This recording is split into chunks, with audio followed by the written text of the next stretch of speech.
Bienvenidos al canal del Foro de Editores Científicos de Chile. Hoy día nos acompaña Bárbara Rivera, Máster in Publishing y coordinadora de la Unidad de Edición de la Universidad Mayor. Hola Bárbara, muchas gracias por estar con nosotros hoy Gracias día. por invitarme.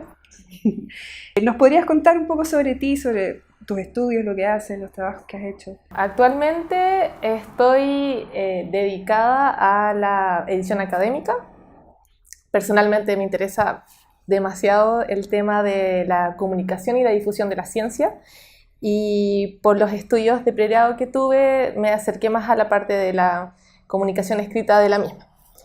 Y actualmente estoy desarrollando una carrera profesional orientada a la edición científica y específicamente en el marco de hacer asesorías a revistas o a centros de investigación, en estrategias de publicación y también en las universidades. ¿Nos podrías contar cómo llegaste a estos temas?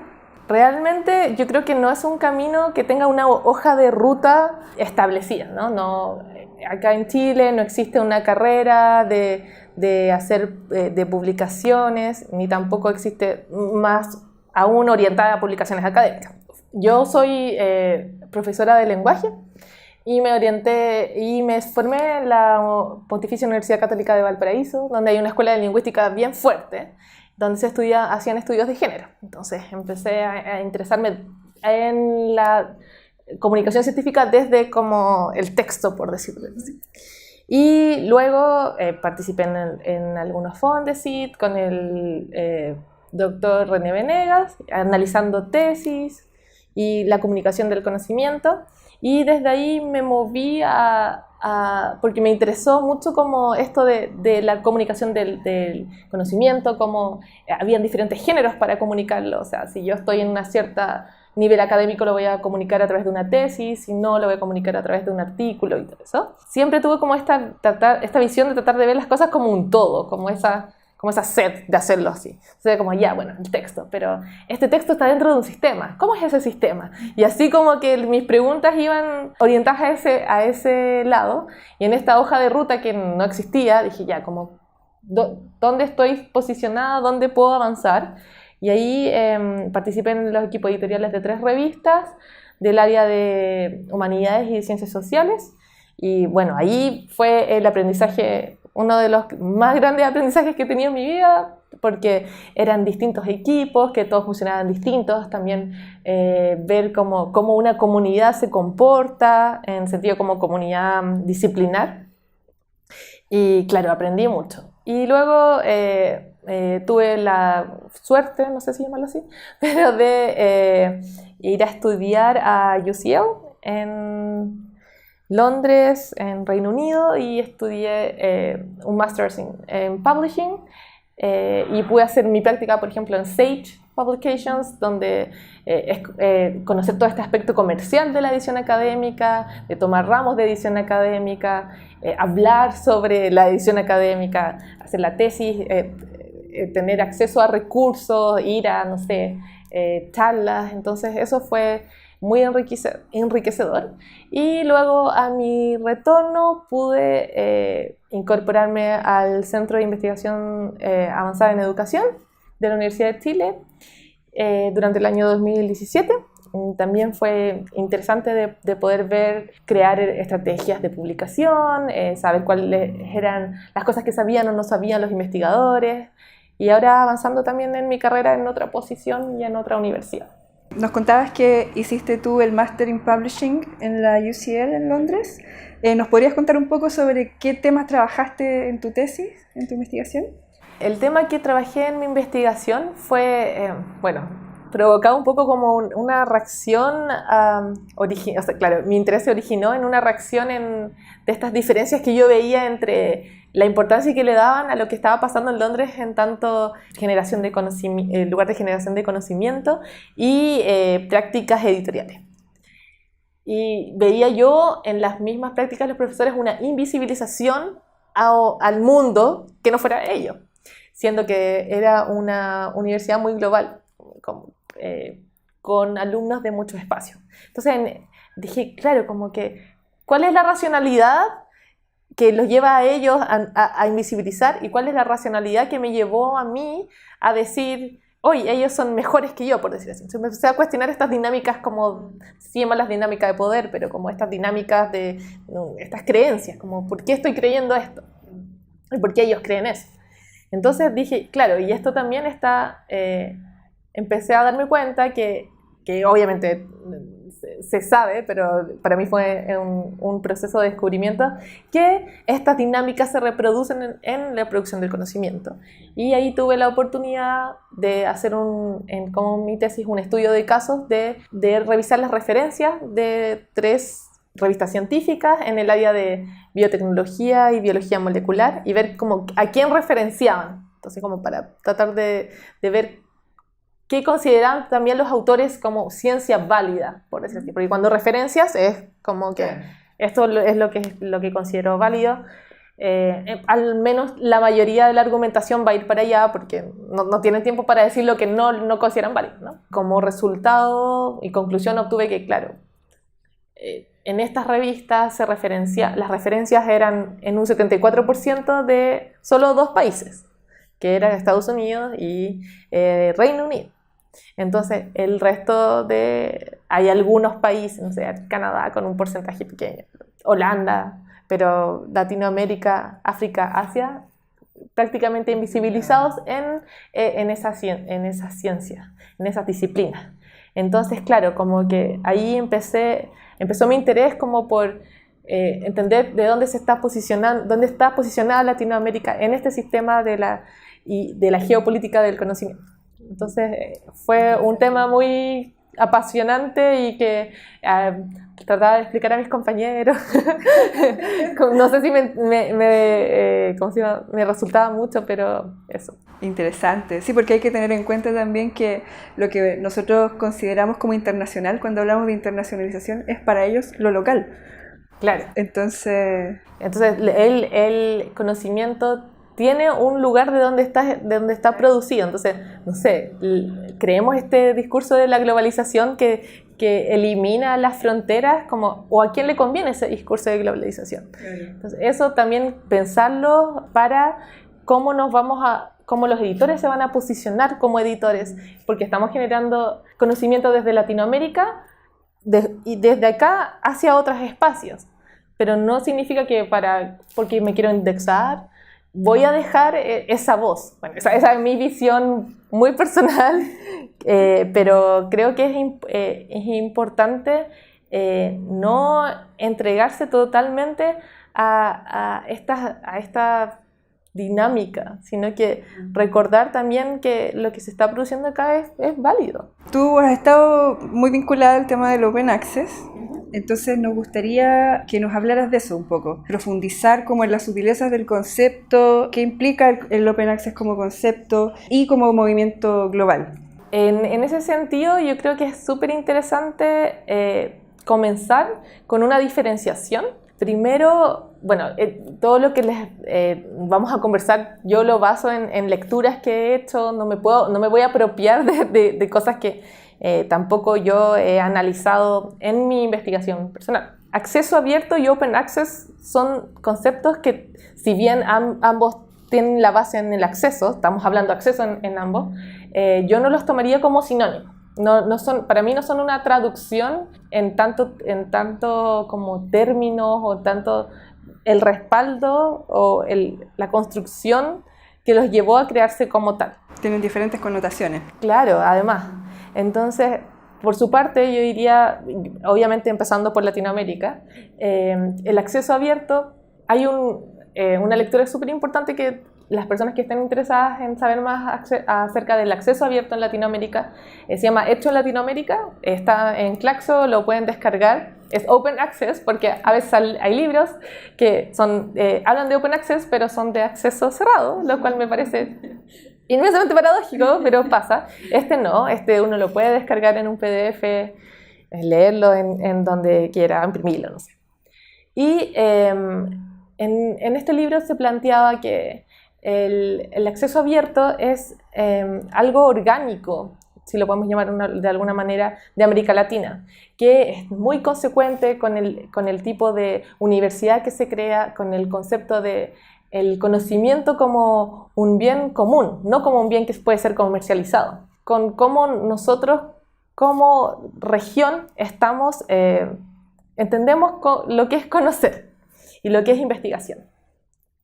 Y en ese contexto, por ejemplo, se puede entender mucho la historia de cómo se ha comunicado el conocimiento acá en Latinoamérica. En un momento, obviamente, sí, todo impreso, pero en la época, cuando ya empieza a llegar lo digital, se crean estas grandes redes como Cielo o Redalic, donde son redes regionales que lo que hacen es aunar y dar visibilidad a investigación de una región.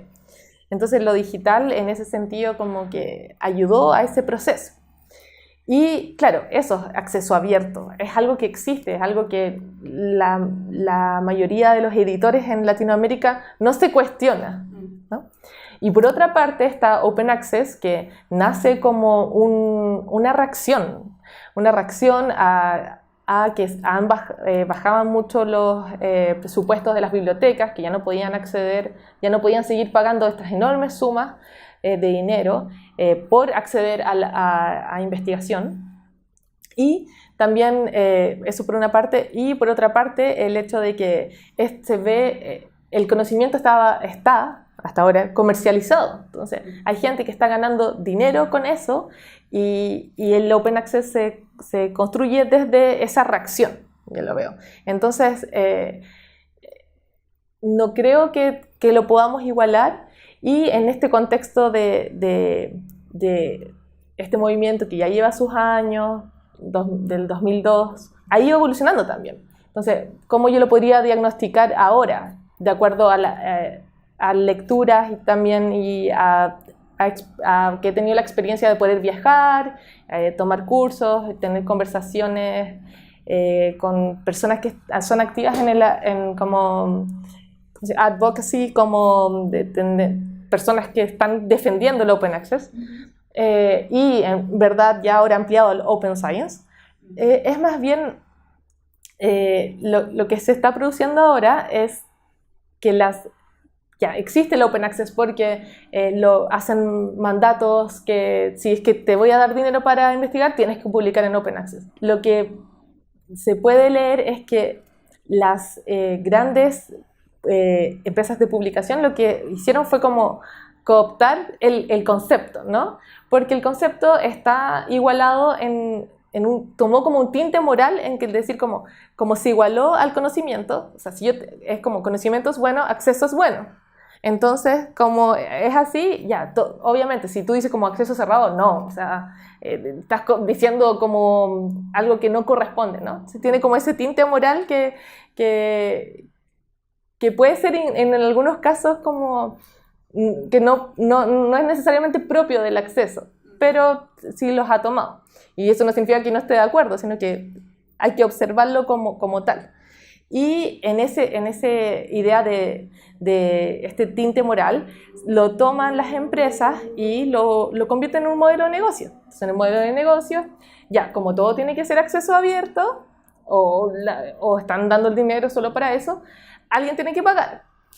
Y el que paga es el autor. Y cobran estas tarifas que son muy altas, que pueden llegar a, no sé, miles de dólares, que es como, yo he hecho el cambio, es como un sueldo de un investigador en Chile, quizá, o como un investigador junior, ponte tú, asociado.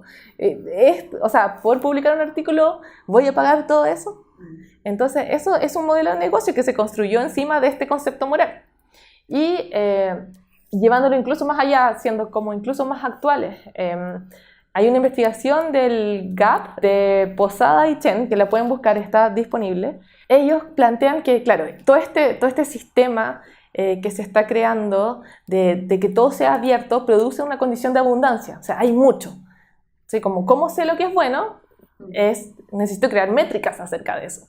Y lo que están haciendo el modelo de negocios de Elsevier, o sea, en verdad, más que el modelo de negocios, como que el interés está cambiando desde hacer publicaciones, y de hecho si uno lee quiénes son, ya no son una empresa de publicaciones, son una empresa de análisis de datos. Entonces, lo que hacen es, por una parte, compran todo el sistema, han comprado todo el sistema que es como la infraestructura de la comunicación científica, donde, no sé, ponte tú Mendeley, ¿ya? Lo que usan los investigadores para poder comunicar la ciencia y donde meten datos y luego le venden a las universidades, a las personas que dan los dineros, a los gobiernos métricas. Entonces lo que hacen es datos sobre datos, como datos sobre textos, datos sobre investigaciones. Entonces obviamente que les conviene que todo sea acceso, que haya mucho, por favor, que haya mucho, para que yo te pueda vender luego eso.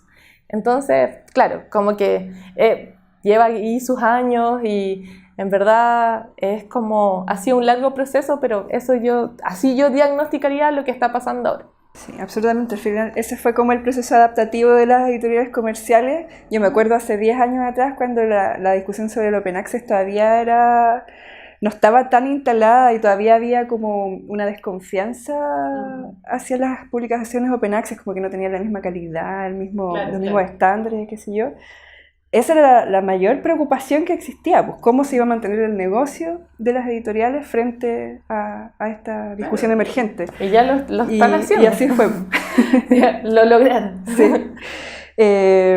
Bueno, claramente la situación o la realidad y el paradigma que existe aquí en Latinoamérica con respecto al acceso al conocimiento es muy distinto al del hemisferio norte, pero de todas formas existe la discusión hoy en día, precisamente seguro por la asimilación que ha habido de estos parámetros del primer mundo con respecto a las publicaciones, todo esto de las métricas, de la productividad, etc. ¿Qué nos podrías contar tú sobre el estado actual de la discusión en torno a estos temas, el acceso al conocimiento en Chile?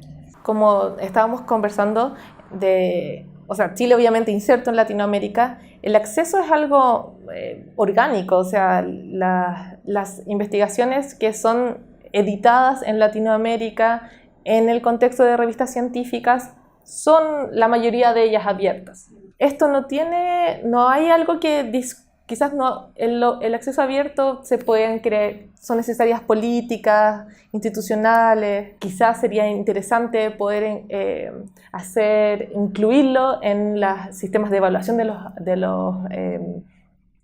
los investigadores, diciendo que como sería interesante, o sea, no sé, los incentivos son más si es que estás publicado en acceso abierto, por ahí podría ir un poco la discusión, no está ahí.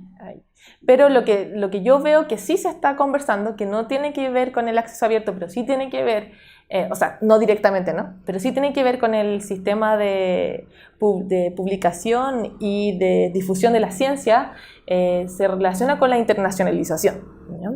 Entonces, no sé, si podemos ver los fondos de publicación de CONICYT, es como que ya, vamos todos como, no sé, yo lo he explicado con una metáfora horrible, pero no sé por qué yo lo entiendo nomás, no sé si todos la van a compartir, como de la fiesta VIP. Entonces todos quieren estar en la parte VIP de la fiesta, porque ahí es donde se hacen las conversaciones, ahí donde está como la diversión o lo que sea.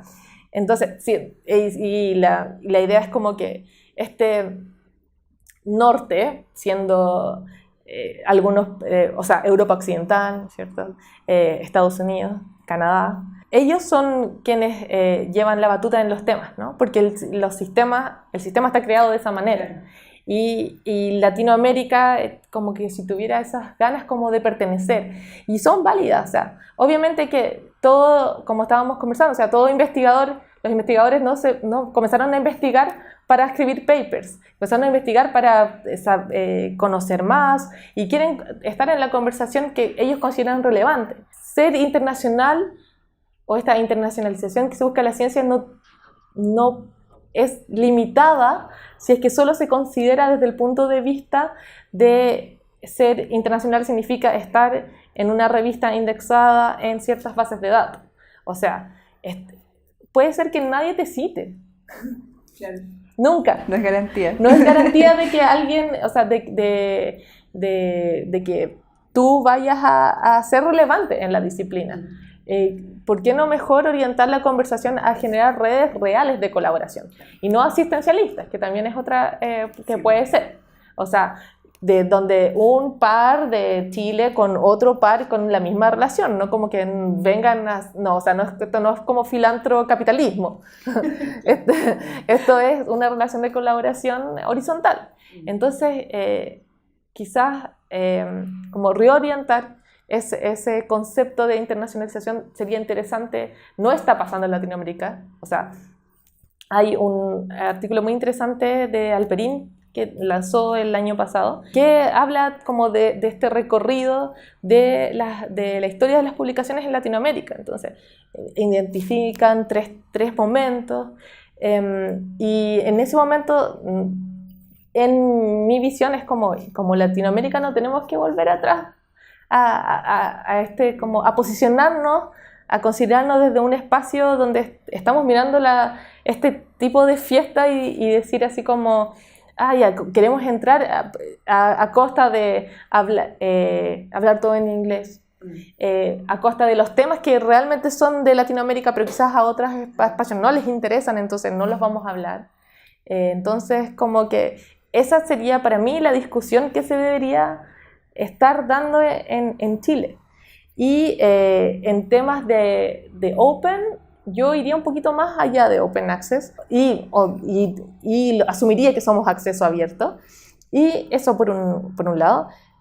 Lo que sería interesante de explorar sería, por ejemplo, Open Peer Review, ¿no es cierto? Que ya no sea un sistema cerrado, sino que sea un sistema abierto. Muy interesante de explorar para ver cómo las dinámicas quizás de la producción científica podrían cambiar. Y otros temas de Open, por ejemplo, Open Data, que podamos compartir los datos para que se puedan replicar las investigaciones para ahorrar tiempo, ¿no es cierto? Open Source. Hay otro en el sistema de producción y comunicación de la ciencia. Hay muchas oportunidades para ser abiertos y para generar comunidad y compartir. Y creo que más allá quizás de hablar del acceso abierto o del Open Access en Chile, es como quizás podemos hacer una pregunta más grande, ¿no es cierto? Claro, que tiene que ver con no solamente comunicar un resultado, sino que también comunicar el proceso de la información y todo lo que alimenta la producción de conocimiento. Comentar bibliografía, por ejemplo. Entonces hay una oportunidad con lo digital de generar colaboraciones. O sea, es cosa de, no sé, de usar Twitter, que para mí ha sido fundamental para participar en esas conversaciones. El mundo digital es una herramienta que tenemos que aprovechar en el sistema de producción y difusión de la ciencia. Y no hay que dejarla de lado, y puede desificar la colaboración, puede ahorrar tiempo, puede hacer que se hagan mejores investigaciones. Entonces, no dejar eso de lado. Para terminar, nos gustaría que nos hablara un poco de cómo tú ves tu rol como especialista en publicaciones, que no es un rol muy común, recién ahora se está empezando a instalar. ¿Cómo ves tu rol dentro del sistema académico en Chile? Lo veo desde una perspectiva también específicamente desde la colaboración. Por un lado está el académico, que es con quien se va a generar un apoyo, desde una corrección quizás lingüística, como mira, esto lo podrías decir de otra forma, ¿no? Y también desde una perspectiva de poder mostrar un contexto de lo que está pasando en el mundo de las publicaciones, tanto en Latinoamérica como en el mundo, y tratar de generar una conversación alrededor de eso. Y como tú me preguntabas sobre el rol, yo creo que es un rol que las instituciones y los centros de investigación, las universidades, deberían tomar en cuenta, en el sentido de que realmente es importante la comunicación del conocimiento. Y está cambiando de manera muy acelerada, porque cada vez hay una presión más grande sobre las universidades y sobre los investigadores para dar respuestas, ¿no?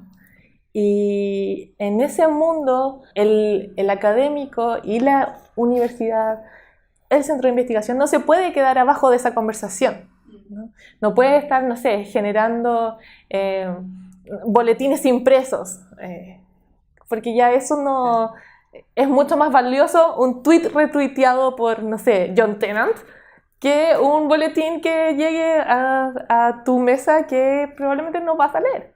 Y que ojalá lo tires al reciclaje y no a la basura. Las instituciones creo que deberían invertir en los editores, en las personas que están comunicando el conocimiento, porque es también una parte del rol de la universidad. Entonces, que el académico, además de que quizás les encanta su laboratorio, y yo admiro esa pasión, pero también tiene que decir como ya, salgo de este laboratorio y quiero, ¿cuál va a ser mi impacto en el mundo con lo que yo estoy haciendo? Esto del rol del editor científico es uno de esos impactos. Después están las líneas de transferencia, de difusión a la comunidad. Entonces es un sistema de comunicación de ciencia que creo que es muy relevante de poder desarrollar una línea de apoyo, de colaboración directa, en una línea de entregar contexto, de que mira, esto funciona de esta manera, también en un espacio de que nos sentemos a conversar acerca de nuestras disciplinas, conocer cómo una disciplina funciona y cómo otra no, como por ejemplo, no sé, Archive, de que crearan estos conceptos del preprint, y ahora muchas de las disciplinas están replicando este concepto. O sea, podemos aprender los unos de los otros, pero tienen que haber estas instancias en que se aborde estos temas de difusión del conocimiento. En el fondo, y volviendo a lo que decías al principio, como de tu inquietud al entrar en estos temas, tú eres un ente mediador entre el trabajo especializado y el panorama general, el sistema y cómo funciona, y todas sus partes. Y es parte es como un interés genuino, no es como, volviendo a Chile me he dado cuenta que es algo que es interesante de conversar con las personas. Me es interesante a mí aún de seguir leyendo sobre eso, de, no sé, hacer una charla, tuitear con alguien acerca de eso, poder quizás en algún momento discutir con una persona que discuta alineamientos que van a estar quizás sobre o van a dirigir a los académicos. Entonces es algo que particularmente me interesa y también me interesa compartirlo, que también es una de las razones por las que estoy acá. Bueno, muchas gracias, Bárbara, por estar con nosotros hoy día, por hablarnos sobre tu trayectoria, tus intereses, que son todos muy relevantes hoy en día. Gracias a ustedes por invitarnos.